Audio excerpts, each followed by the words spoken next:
மிகவும் கடினமான ஒரு சூழ்நிலையிலே, வேதனைகள் நிறைந்த ஒரு சூழ்நிலையிலே தாவீதின் மனதிலிருந்து வெளிப்படுகின்ற வார்த்தைகள் எவ்விதமாக இருக்கிறது?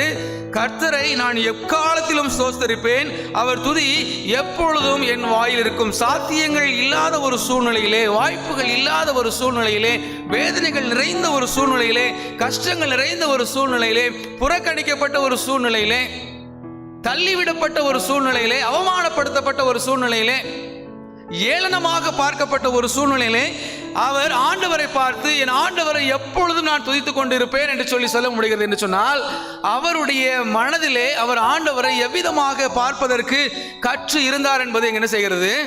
வெளிப்படுகிறது. என்னுடைய வாழ்க்கையிலே இத்தனை வருடங்களாக இந்த வேதத்தை நான் கரத்தில் ஏந்தினவனாக காணப்படுகிறேன். வேதத்தை வாசிக்கின்றவனாக, சிந்திக்கின்றவனாக, தியானிக்கின்றவனாக, பேசுகின்றவனாக காணப்படுகிறேன். ஆனால் என்னுடைய மனதிலே இந்த சமநிலை என்பது காணப்படுகிறதா?